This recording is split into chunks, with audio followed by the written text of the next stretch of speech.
selfie camera and we went, whoop, whoop, whoop, what would you see? You'd see image, blur, image. Is that what you saw? No, actually. You just saw image and image, and there's no blur in the middle. Why is that? Well, your brain has edited out, it turns out, that time. Just like, you know, that delay they used to bleep the swear words on TV when they have the 3-second delay, like it's used to me. Your brain has a delay of about 1/5 of a second. And it has a control system in it that is taking fixation, saccade, fixation, editing out the saccade. But what does your brain see? So this stream of information, including the blur during the saccade, is being fed to your brain from your eyes. Your brain is editing out the saccade, and it's filling with an image where your eyes came to rest. This is the basis of something called the stop clock illusion. I think many of you have this experience. There's a clock with a second hand that's ticking. You flick your eyes over to it, and for a second you go, oh, is that clock stopped? Oh, no. There it went. Why? Because you're expecting that clock to click in 1 second. It's actually taking 1.2 seconds to click. And for a moment you think there's something wrong with it, but then it looks all right. Why? Because your brain took that 0.2 seconds of the saccade and is using that time and adding in the image of the place where you came to rest. Your brain can't help but make coherent narrative from disparate sensory information. When you're walking through the woods and you hear, you can't help but assign agency to that and imagine that there's something out there. There's nothing you can do about it. You cannot suppress it with your conscious mind. You will become more attentive, your heart rate will accelerate. It's hardwired in.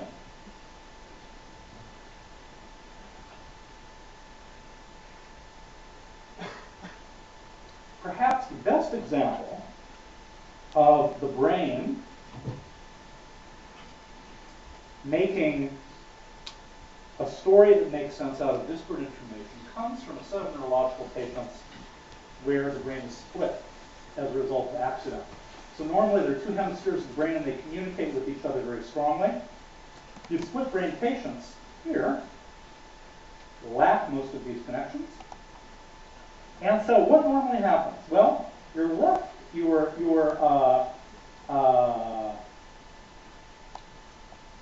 visual field is going to be conveyed to the right parts of your eye, which will wind up in your right brain, and conversely, your right visual field will be conveyed to your left brain.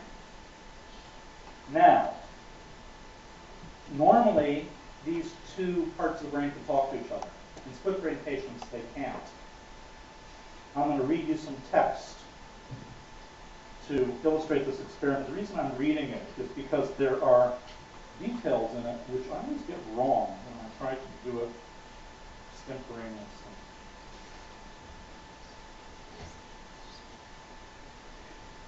A split brain patient was placed before a specially constructed screen designed so that the left visual cortex received only the image of a chicken's claw, while the right cortex saw a winter landscape with snow.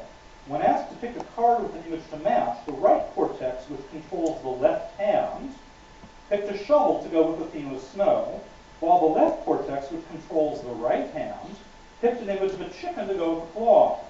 This shows that each side of the cortex could recognize its image and make an appropriate association.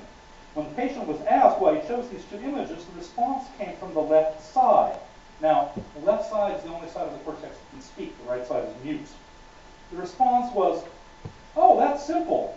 The chicken claw goes with the chicken, and you need a shovel to clean out the chicken shed.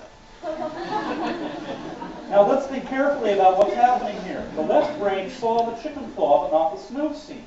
When faced with the shovel and the chicken, it retroactively constructed a story to make these disparate choices appear to make sense. Michael Gazzaniga notes, what's amazing here is that the left hemisphere is perfectly capable of saying something like, look, I have no idea why I picked the shovel. Quit asking me this stupid question. Yet it doesn't. Why doesn't it? Because you're hardwired to make narrative from scraps of dissociated information. So, I promised you love, memory, dreams of God. God. Time for God. Time for religion. So, every culture ever studied has religious ideas.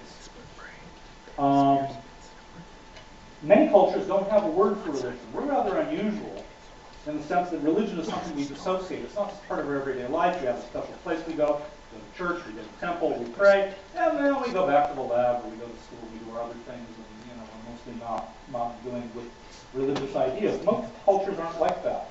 Most cultures don't have a word for religion.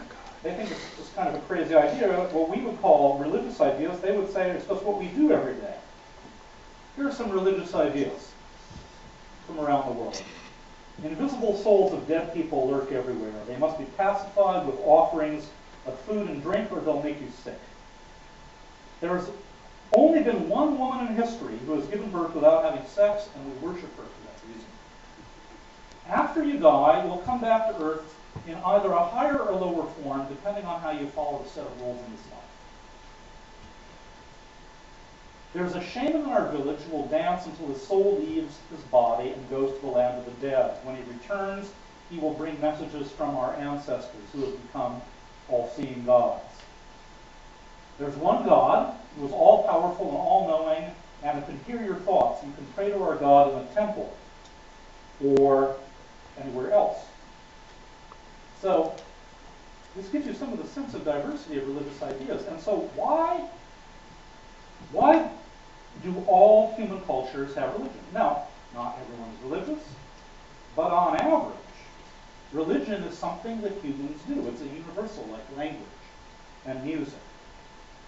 So if you ask people, why do we have religion, people tend to come up with answers like this. Religion provides comfort, particularly in allowing people to face their own mortality. Religion allows for the upholding of a particular social order. It lays down moral rules for interactions with others. Religion gives answers to difficult questions, such as what are the origins of the natural world? And these ideas all hold true to some degree for some religions, particularly the ones we tend to know about better, but they all fail the broader cross-cultural test. Many religions aren't comforting at all. They are mostly concerned with malevolent spirits that, if not continually appeased, will kill you, make you sick, destroy your crops, cause you to fail in hunting. Most religions have a world origin story and an afterlife story, but not all of them do. Religions don't always promise salvation. In many of the world's cultures, the dead are condemned to wander eternally, no matter how scrupulously they live their lives on earth. Many societies have social order, rules of social order, but a lot of times these aren't embodied in their religions. So the broader cross-cultural test shows that these kinds of explanations fail. So why does every human culture have religion? And I think that the answer that why every human culture has religion comes as a result of brain evolution. And it is like this. We have an always-on narrative creation system that causes us to confabulate, to take disparate streams of sensory information and make a coherent story from them. We can't help but do that as humans. We are primed to accept non-naturalistic explanations because dreaming gives us a template for non-naturalistic experience. It pulls back the curtain and allows us to imagine a world where the normal rules don't apply.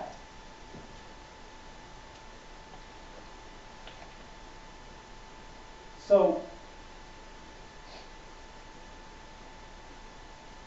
maybe you can imagine that religion comes from the always-on narrative creation system and from dreaming. But what I would contend is that so does science. Okay, what do I mean? What do you believe that you cannot prove? All right? This was a question that John Brockman posed on the EDGE website a number of years ago. And he asked a whole bunch of scientists. And you might imagine the scientists would say, well, I'm a hard-headed rationalist. There's nothing I believe that I can't prove. No, everybody had an answer. You ask me, what do you believe that you cannot prove? I believe that change in the strength of synaptic connections in the brain encodes memory. Can I prove that? No.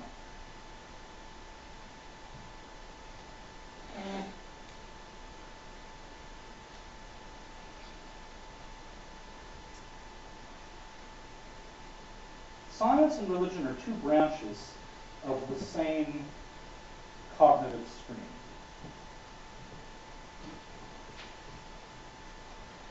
We all believe some things we cannot prove. Those unproven ideas that ultimately subject to falsifying experiment or observation constitute what I call scientific faith. Those that are not subject to falsification or observation constitute